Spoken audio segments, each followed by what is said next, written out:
because let me tell you once, you don't know who's going to kill you, tomorrow. No, you don't know. They're not given tomorrow. What do you want to die in? What do you want? No, seriously. Oh my God, that is so good. I hope these people make them really focus on what they would die in if they wanted to. I love how this ended all like dark and twisted. It was going to happen, actually.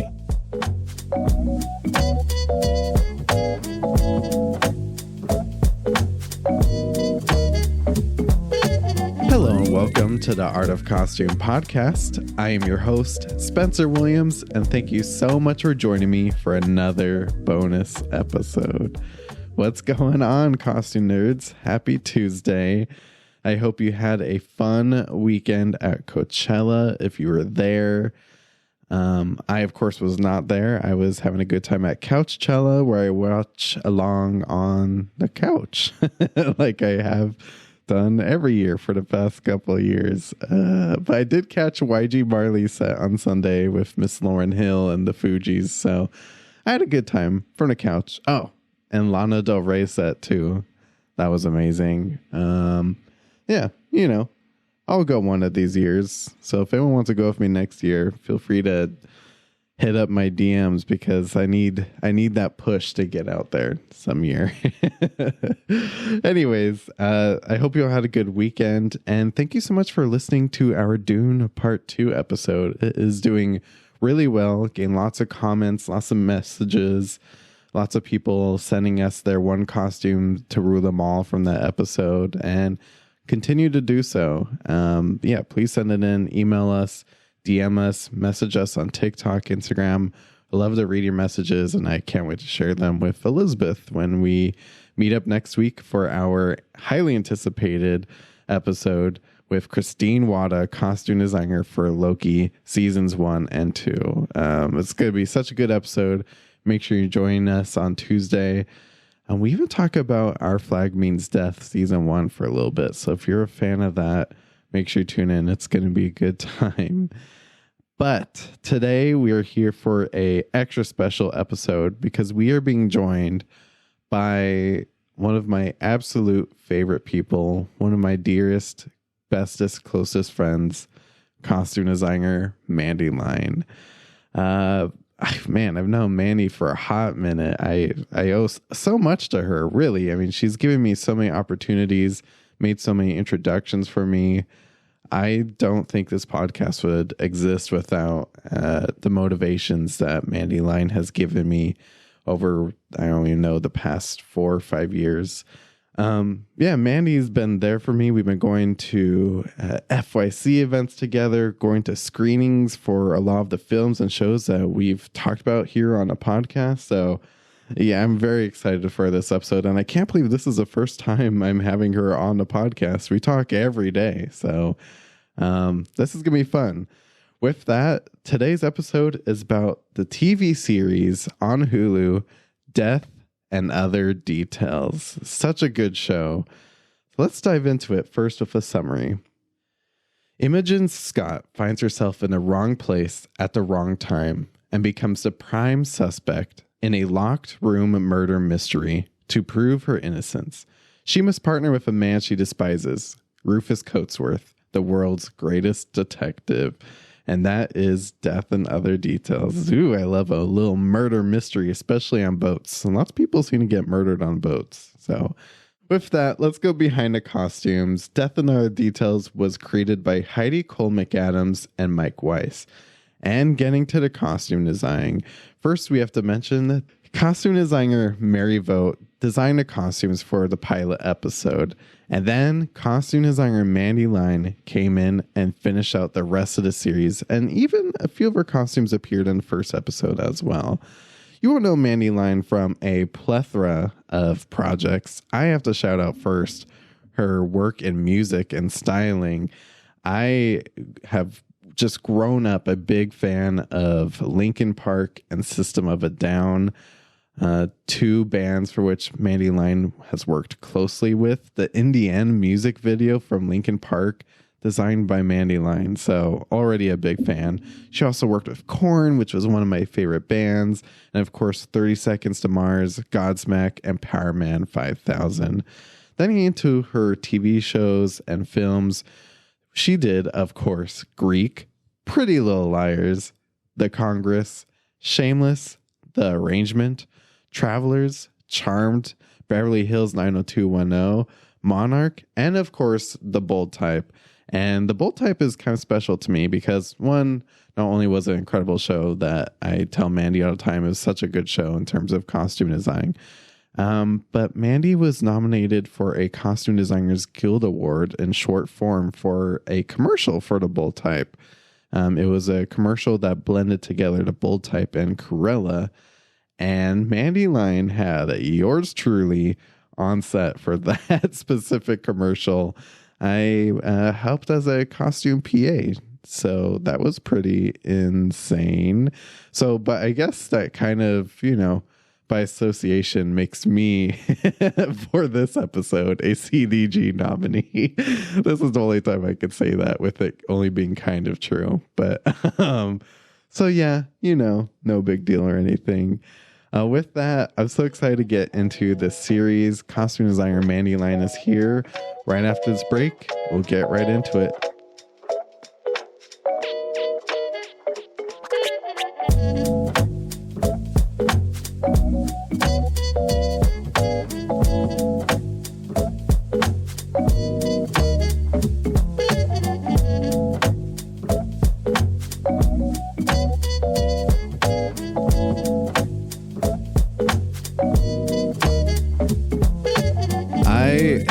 So excited to introduce someone very special to me. I can't believe this is our first time doing a interview.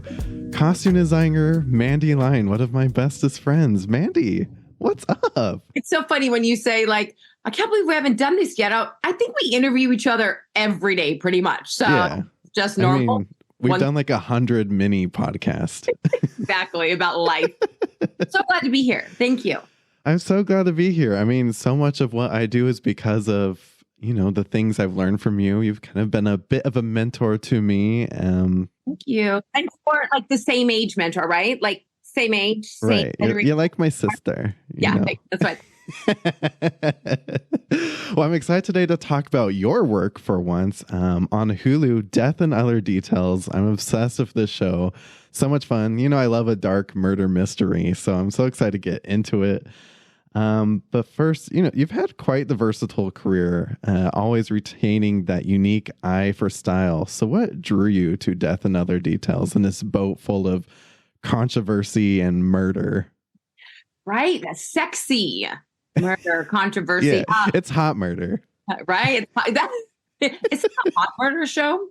What's interesting? I really like this question because I actually was talking to my agent the other day and I said, who knew me on this show? Because most costume designers get calls from someone they worked with before. And it was such an honor to be like searched out and wanted. And I didn't know I knew anybody. Come to find out, I knew one of the executive producers, Mark Webb, from my music videos days. But the coolest thing was, number one, that drew me to this project is the feeling of being wanted. I mean, let's admit it, it feels good. Number two is I was on Monarch with Susan Sarandon in Atlanta. Right. And when I interviewed with the two showrunners and the directing producer, there was this already almost like secondhand nature between us. And we just vibed off of each other. And I felt what I felt when I interviewed for Pretty Little Liars and The Bold Type was, wow, they're going to let me do what I'm good at. And what better to, be able to come onto a project where you don't have 75 cooks in the kitchen and truly, I think picking jobs the longer in your career, that really matters. And that was the number one thing that drew me to this, is that I was going to be able to do my best work. Right. They gave you a space to be you. And I feel like that shines actually through the costumes. I mean, it has like a Mandi Line style to it, which I recognize talking to you all the time, but I feel like fans of costume design will also see it. Which leads me to my next question. You know, the story takes place on a Mediterranean ocean liner full of glamorous suspects. Everyone is suspicious in this show. How did you go about your research process and capturing the essence of all these characters? Because there's so many of them. Okay, so I don't really know what the Mediterranean is. I just know it's like on a pretty ocean somewhere. No, they're on a nice boat. I'm on a nice boat with really nice clothes. Well, one of the coolest things is, like most costume designers say, is that you're continually learning your craft and really honing it. And I was gifted with this diverse cast. I had Broadway actors, Tony Award winning actors like Mandy Patinkin and Linda Emond, and I had Tamara Perry and Danny Johnson, these amazing epic Black actors. And then, which I didn't even realize, Lisa Liu is she plays Celia, the Asian grandmother who's up to no good. She's one of the most famous no Chinese. Good. No good. Exactly. She's the biggest suspect in my mind. She's one of the most famous Chinese actors, and I knew her from Crazy Rich Asians. But when Taylor came in, who was also Chinese, his hands were shaking, and he was like, I don't know if I can do this. And so, as far as my research is, I have been lucky enough, raised in LA with such a diverse culture here, but you will see on this show, there are backstories going back 40 years to ancient China and everyone's backstory. And so my biggest research factor was sitting with the actors. Here's my game plan. How do you see it? Because, I'm not blind to the fact I'm this white, shaved head, tattooed rock and roll costume designer coming into this, but don't get it twisted. I do my research. I sit with the actors. I really want to hear them to make sure I'm on the right path in telling their story, even though it is glitzy and glamour and murder, but each character still has a voice. And to me, one of, the most important parts of research is getting with that, besides the showrunners, really getting with that actor when they do look different than you, and really sitting with them and hearing them. And I was so grateful to my cast that we got to have that time to do that. That's awesome. You all really had like that space to collaborate and really bring these characters to life through the storytelling in the costumes. Yeah, in the middle of dead winter in Vancouver, but they made the time for me, which a lot of actors. I can attribute this, I think, to so many of these actors are from Broadway. And really know what theater means. That's why everyone hung up their clothes. Nobody was a mess. And I think getting into that character, sometimes you get on shows where they don't have that experience. And I really am grateful for the stage on this one. Yeah, there's a professionalism to the theater actors. Sometimes I'm like, let's just wing it. They're like, no, let's talk about it. I was like, okay, we can do this. We got it. Focus. Which, by the way, when did you all film this? I remember you disappearing for a while, and I can't remember. It's kind of a blur. What's crazy is you have people that like don't know the film industry. Like my mother, she's like, oh my God, tell everybody I said hi. I was like, cool. If I can go back in time, we shot this. So it was right after Monarch in 2022. I had like 3 months down, and then went from Atlanta home, went to Vancouver in June. So it was June, July, August, September, October, December 2022. We wrapped. The strike happened. We're like, when is this going to come out? And I think, the strike is unfortunate, but lucky for us, it came out right at the end when everyone was, wanting something tasty like this. So yeah, we wrapped December 2022 in Vancouver. That makes sense. I'll have to check my Mandy tracker notes to see if that matches up. Yeah, right. Yeah, it's so funny because I've had so many people reach out to me recently. They're like, oh my God, I need a job. I was like, well, that was a year ago. And they're like, oh, that's weird. It's wrapped. Well, this show to me feels quite large in scale. I mean, there's so much detail, but that's actually quite intimate. And the key is kind of in the name, death and other details. So are there symbolic elements or details in the costumes that maybe the audience should be looking for to figure out what the hell is going on here? I mean, I want to say yes, there's like all these little Easter eggs, but honestly, me and my assistant designer, Jill, in Los Angeles, we would crack up because when we got the pilot, so they shot, this is something that's really interesting too. So Yeah. even more crazy, they shot the pilot in Los Angeles on the Queen Mary 2021, literally even that much longer ago. And then we came back, and this happens a lot when a show gets picked up. They will almost reshoot, 3/4 to half of the pilot. They want us to tell the story a little bit different. So we got the pilot.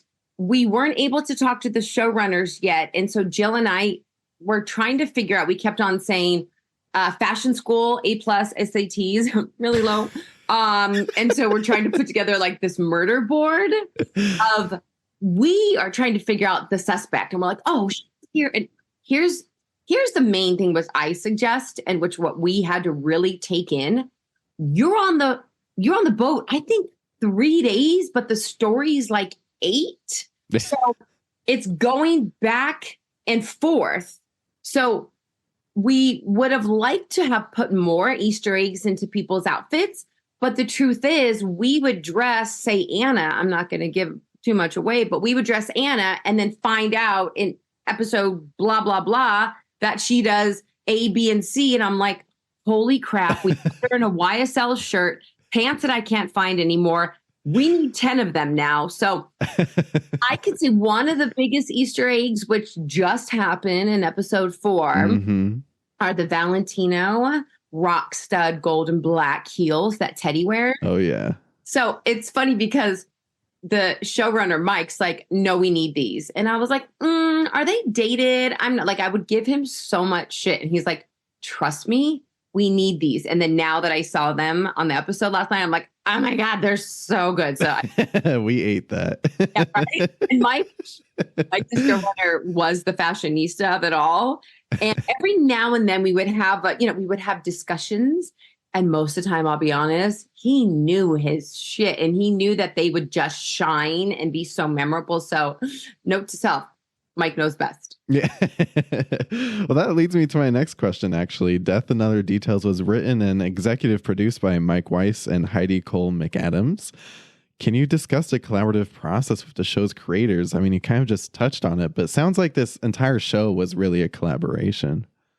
It's funny because I say, sometimes you'll hear me, I'm like, this was the hardest time of my life. And the other time, I'm like, this was such a blessing.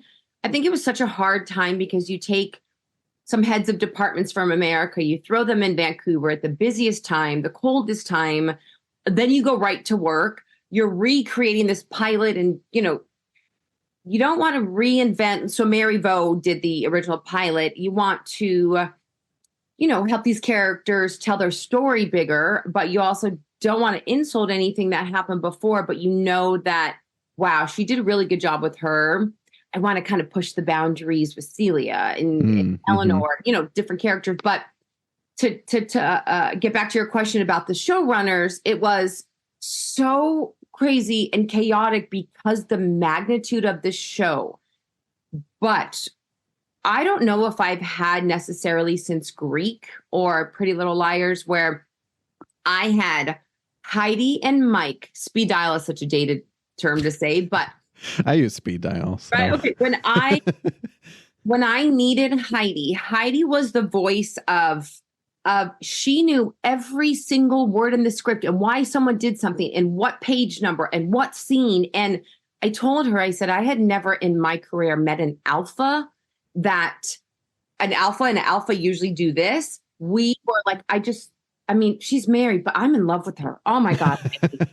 The respect I have for that woman. And then coming back to Mike, I had never met a man that was so in touch with fashion, what's happening now, and the brand. Come to find out, his wife is into that too. He's into the fashion culture. And it was never he knew better. It was like, let me hear your thoughts, Mandi, and why. And he would go like, oh my God, that makes total sense. You're right. She's running. She can't be in that. So I would say, as far as the logical mind of Heidi and the true nature of this backstory told through fashion of Mike, I never felt more heard or more respected since Greek and Pretty Little Liars. And, that time span's been a good 10 years, and I don't even know what I'll do if that doesn't happen again. I'm like, wait a minute, what happened to Heidi and Mike? Like, I need to collab. Where'd you guys go? So hopefully I just work with them again forever. Right. I mean, projects work best when people collaborate together. So I'm so glad you got to have that. And sorry, one more thing too is that when you have a studio, Hulu and ABC, that trust their showrunners and they don't micromanage, that is something that any costume designer will tell you is a gift. Yeah, lets the creativity flow. Really? So let's talk about some of our key characters. First, we got to start with the whole story kind of surrounds Imogen, who she has a really nice style. And I feel like I see a lot of Mandi Line in this character, honestly. Do you feel the same? Well, you know what's funny is I had talked about Trish Somerville. You know her, you've interviewed her. And I always say, if you watch Trish's shows, there's like one character where I'm like, that's Trish. I can tell, right? Yeah. And in this one, I literally couldn't help it. I mean, even down to the priest, I'm like, I'm going to make him in a yellow priest outfit. So yeah. I couldn't help but put myself in most of these characters. And Imogen had to, I mean, that face, I didn't want to distract that face, that haircut. Violet is on another level. She's like this punk rocker with tattoos everywhere. She's a music video director, animal lover, sexiest being, but so like edgy and Los Feliz and cool and like, yeah, I got dirty hair, whatever. And she gets on camera. And I had to find the balance between always being next to Rufus and making sure that her clothes had this like respect towards Rufus. So I made sure she had a lot of collars. Everything was fitted.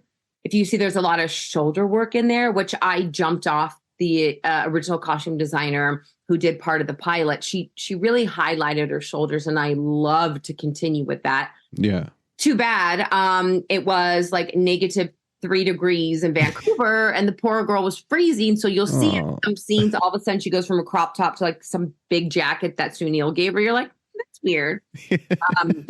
She did a lot of plaid. She did a lot of smart silhouettes and fabrics. I wanted to make it, a little more studious with an edge. Yeah, you would think it's like 85 degrees throughout this entire show, actually. Oh my God, I'm not even kidding you. The actors had on electrical vests, hand warmers. They call them hot shots. They have them in every pocket, those little like shakeable hand warmers. And no one knows how to keep cast warm better than Canadians. Because I went up there, I'm like, oh, just get them like a little robe. They're like, no, it gets like -5 here. And so they literally have warming down to a science. So our poor little Americans are like, it's freezing. I know. I'm literally sitting next to my heater right now, and it's probably like 50 degrees. So literally, I'm like, oh my God, it's like 72. I'm dying. It's so cold.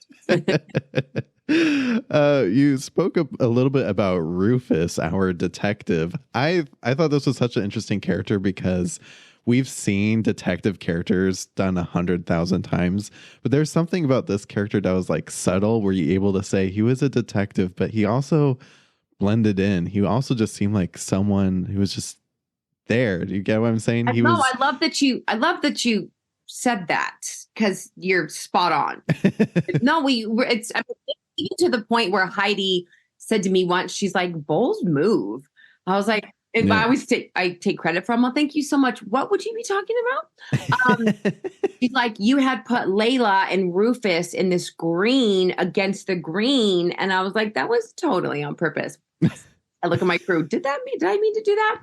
But with the pilot and the peak lapel, double-breasted linen feel, it just the nod in my original interview. I had done his boards, and one of the most consistent things that we wanted to keep with him is what suit wasn't crisp. So when we did do flashbacks, he's super crisp, super tailored, different fabrics. I mean, pretty much everything on him was custom made. He's got this beard. I'm dead serious. He's got this beard. And if the collar hits his beard, it's like, I can imagine, like, if anything hits this like really tight skin, I get upset. But he's got this beard, and he doesn't want the collar. So we literally had the shirts custom made, the scarves custom made, half the suits custom made, just because he's an alcoholic in the past, and you you're kind of suspect, like, oh, is he drinking? Has he been drinking? Has he stayed up all night?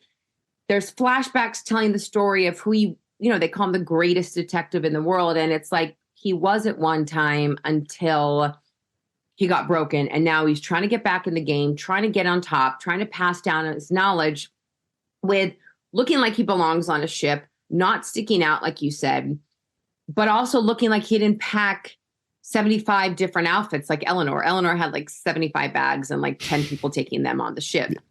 We wanted to keep him real, but different. And I don't know if there's anything I want to do for Mandy Patinkin. I can't even tell you. I'm in love with him so much. He would come into fittings and he would just sit down and I would walk the fitting with him and he would ask, why you chose that, why you chose that color, what scenes are these for? And he would look at me and he would say, are they going to fit?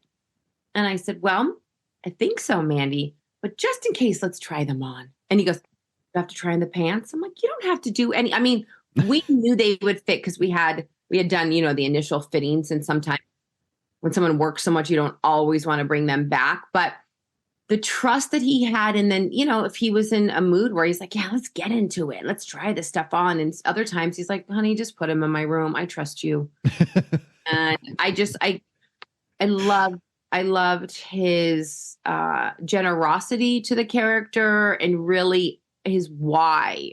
Every time I saw him was a why, but it wasn't, it was more, you tell me why you did that because I'm here to listen to you because you're the costume designer. That's everything that everyone says about him that is good. He's that good. Oh, man. It sounds like the real deal. That's really cool. Love him. Two of my favorite characters are actually Anna and Layla. I mean, I'm obsessed with them. So hot, right? It's so hot. Oh, but also their costumes too. Every time I'd see one of them, I'd be like, oh, that's one of my favorites. That's one of my favorites. Yeah. So you must have had fun with these two characters. Oh my God. Okay. I could talk forever about them, but I'll try to just quickly sum it up. So Layla Pardee. So I think she was my first fitting in Los Angeles because I had a team in Los Angeles, I had a team in Malta, and I had a team in Vancouver. What's up, baller? No. And so we knew that we could see her. She lived in Los Feliz. And when she came in for a fitting, I didn't even know how to start with the clothes on the rack behind me. I just started asking her questions like, so like on your free time, do you like take pictures of yourself? And she's like, what? She's so pretty. It's insane. Right. It's so ridiculous. But on top of it, she's a total goofball. I told her all the time, I'm like, you're so silly. She's so humble with her appearance. She's like, I would take the fitting photos and I'm like, sometimes actually we had to rein it in. There was a scene last night and she'll know exactly what I'm talking about. There's a scene where she comes out of this like locker. Right. And she was so hot in a couple of other outfits. I'm like, hey, Rufus. It just got too much where she was like, hey, what's up? Where like Rufus would have to be blind to not be like, what's up, Layla? Like he had to rein it in. So it's like the first outfit that you'll see that's like long sleeve and has a collar. I mean, it's totally see-through lace, but still. Right. And Heidi and Mike were really adamant with making her grounded and vintage, but they gave me freedom to figure out who that was. And I really jumped off research with what's the one with Penelope Cruz and Javier Bardem, the threesome one where she's like this crazy prince. Shoot. E2 Mama. No, that's not it. Anyways. But her character was a little out there, a little off, dressed like effortless with these cool headbands and these like vintage dresses. And she was 100% the inspiration for Layla.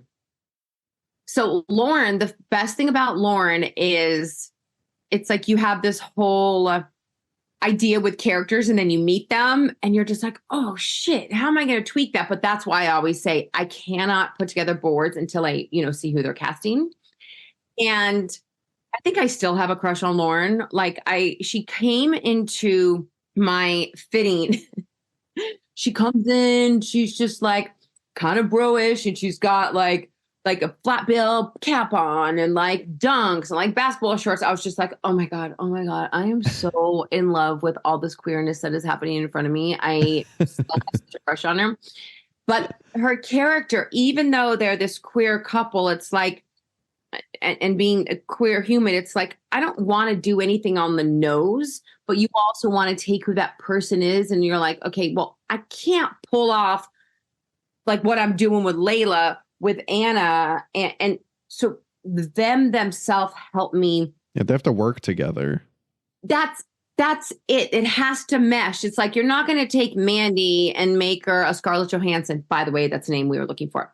And so sometimes we had to rein back in probably to like my fantasy of like dating Lauren. I'm just like, oh my God, I want to put you in something super masculine. And I'm like, wait a minute, but that's not Anna. So you'll see her, once you see her in a suit though, it's beautiful and bright and fitted and not boxy. And her undergarments are feminine and sexy. And they each definitely had their color palettes, and you saw why they were attracted to each other and why they put up with each other's neuroticness and craziness. And I mean, sexual chemistry. I mean, who knows what the heck was happening without, other part of the relationship. But when they got together, it was like, everyone was like, it was, and the wardrobe helped, except we always knew the wardrobe was going to come off. So it's like, how do I make sure this comes off easy? Yeah. Well, they worked really well together. Anna is definitely one of my favorite characters. For our next character, we have Jules. And you were telling me the other day about the story of his windbreaker. And I just felt like we had to talk about it. Oh my God, Jules. So Jules came in. I can't even understand half the shit he's saying half the time, but didn't matter. Didn't matter at all. He was actually really into his character, which made me so happy, because sometimes you see like, oh, there's a pretty face and a good body and all this. And he was so dedicated to who he was. And you see Jules's character on the ship, and it's so cool. We got to see his backstory and why him and Sunil were friends. And he was like this like thug, and it, took me to Lock, Stock, and Two Smoking Barrels. And like, it really reminded me of who Hugo was his name, who he was when he was young growing up there. So I went out, and, you've got this culture in Vancouver that's predominantly white and Asian. And I was like, we got to look for some thug shit up in here. And I'm like, where am I? So I found this vintage bomber, this windbreaker. Never in my history of being a costume designer have I been such like an asshole to my crew going, we got to remake this, and I want this exact fabric, and we need 10 of them. I did it this time. We had the resources, we had the tailoring team, Bow Down Paul, and my team really made it happen. And then,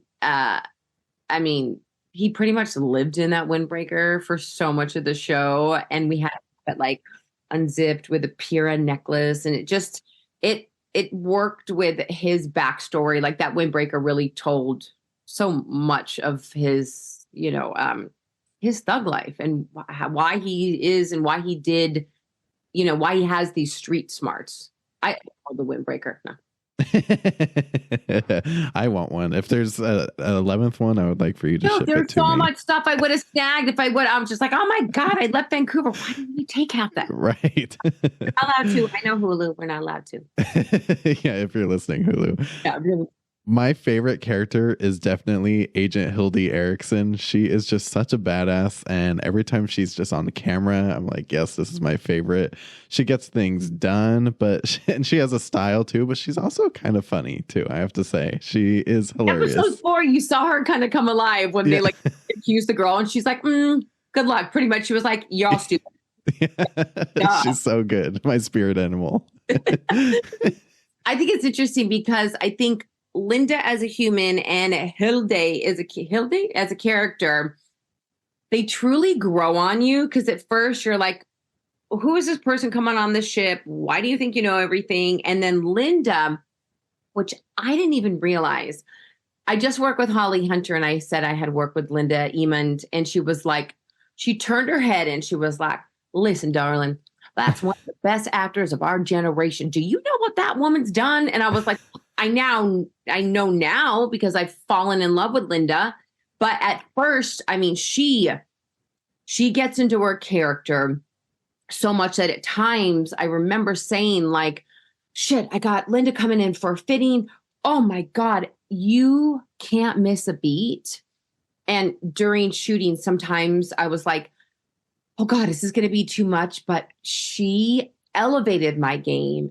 I always was on my toes. There was no faltering, no wavering with Linda. And just wait, because the story gets better with her character. And I saw why she put in so much, but it was this navy blue suit.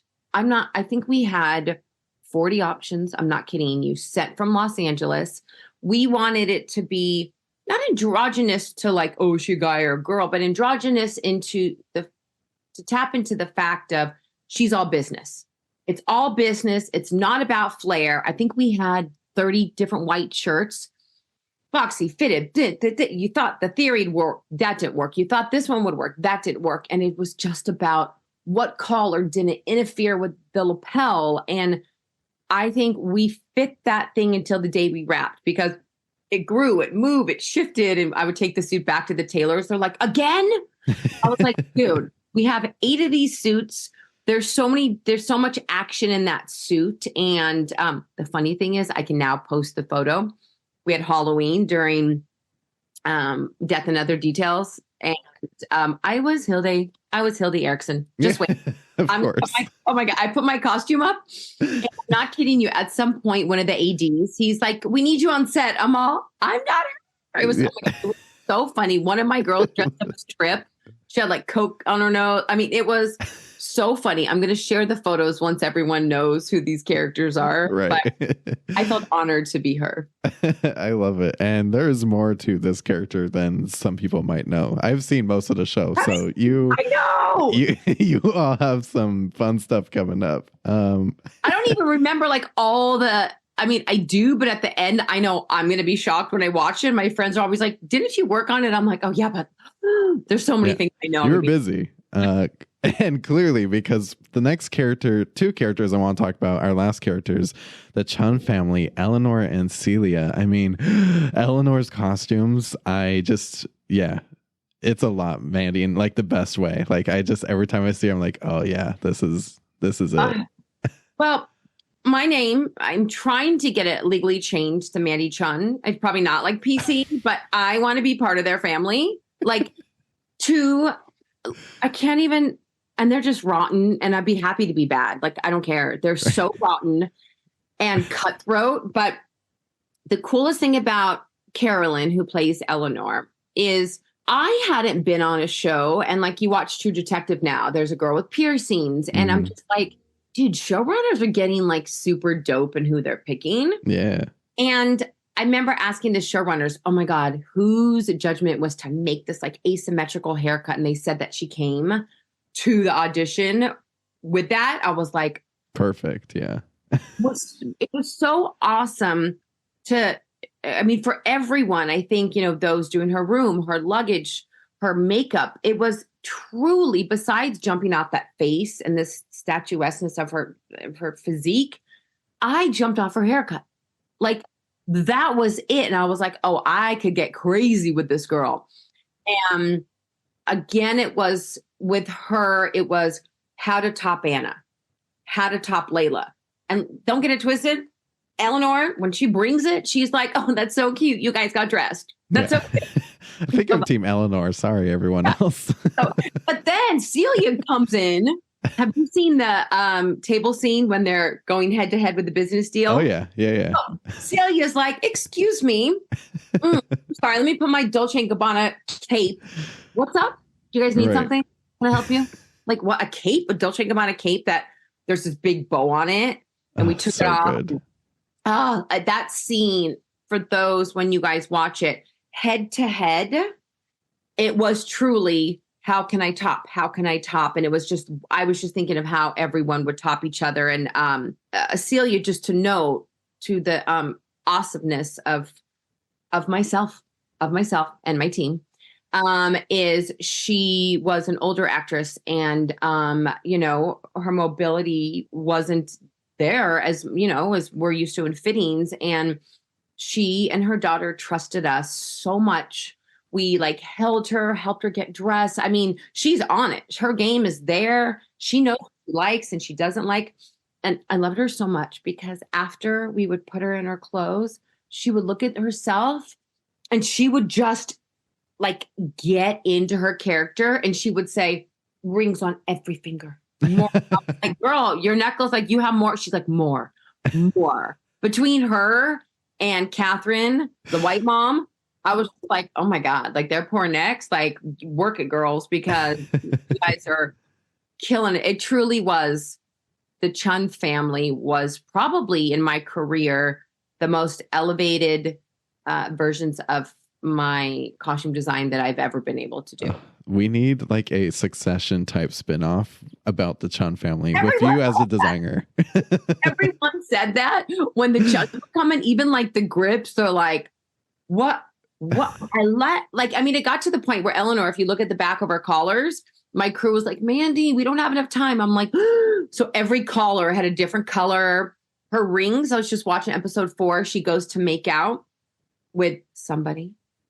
She's got these like spikes. I was like, yeah, so badass. So yeah, cool. The spinoff, I'm there for it. Yeah, please, someone. So Mandy, what do you hope the audience takes away from watching Death and Other Details? I have so much fun. It somehow is joyful and positive, but also, kind of dark and a bit scary. It has everything. So what do you hope audiences will take away from seeing the show, and especially your costumes? I really hope people realize, like, if they think they're about to kill somebody, like, maybe think twice. I'm just kidding. Not going to get away with murder. Oh God, that's a cool question. You know what?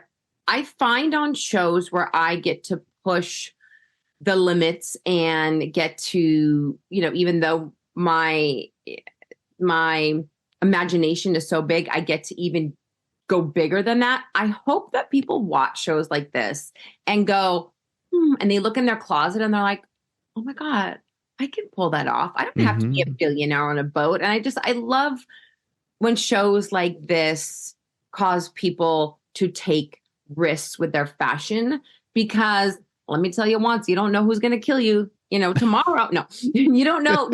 They're not given tomorrow. What do you want to die in? What do you want? No, seriously. Oh my God, that is so good. I hope these people make them really focus on what they would die in if they were to. I love how this ended all like dark and twisted. I know. It was going to happen, actually. We all knew it. You're just leading me there. Okay, Rufus.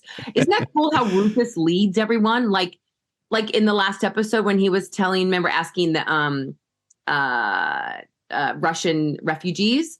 Right. Remember she was like, Phil, he's like, no, Imogen, that's what you remember, not her. I was like, oh, that's true, Rufus.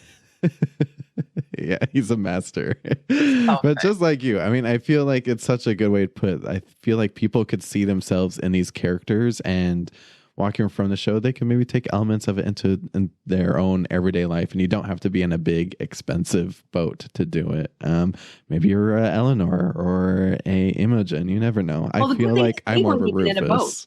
You're more Rufus? Yeah, that's what someone asked me. They're like, I think I'm more, I do. I like that when they put themselves into it. And the good thing is that we were literally not on a boat. We were in freezing cold rain in Vancouver with like a third. Every time you see a pool, it was like literally like 10 feet by 10 feet. We're all like huddled on this baby, like little fake ship with blue screens everywhere in like pouring rain Vancouver with rain like covers. So you don't even have to be on a boat to look good because they Exactly. And just for our last question, because we're such good friends, I want to ask you, looking at the future as a costume designer, you just did this incredible show. You've done tons of other incredible shows. Like, what do you want to be next in your life and your career? Like, what is like a dream project for you that you would love to do? What type of projects? This is a funny question because I asked this to Ruth Carter once. And, what would you like that you've never done? And she's like, I don't want to do contemporary shit. I hate that stuff is too hard. Everyone's got their opinion. I'm not kidding. Like, it's like shameless meets death and other details. Like I want to do junkies and crackheads, and like I love doing super dark and fucked up. I don't know. It's like I've done the vampire world. I've done the druggy world. I've done the beautiful world. It's like if you can put those all together, that would be awesome. I love. You know what I love? No, see, I don't want to do like crazy superheroes though. I just want to do, I just love doing edgy. I want to do what I do. Like I was talking to Sal Perez, like I don't want to do a Western unless they pay me a lot of money. I truly love doing modern, contemporary, edgy. I love doing what's next, like what's coming up next, the coolest of the cool. Yeah.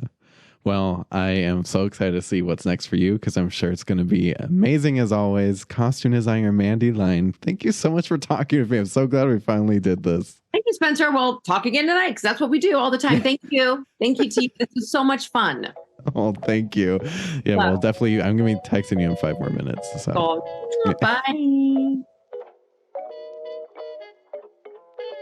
The Art of Costume podcast is hosted and produced by Elizabeth Joy Glass and Spencer Williams. Our audio engineering and editing is done by Dan White. Follow us on TikTok at The Art of Costume and Instagram at The Art of Costume Pod. If you want to support the show, go to theartofcostume.com/podstore. For more podcast updates, costume reviews, deep dives, and interviews, go to theartofcostume.com, a blog dedicated to highlighting the best in costume design.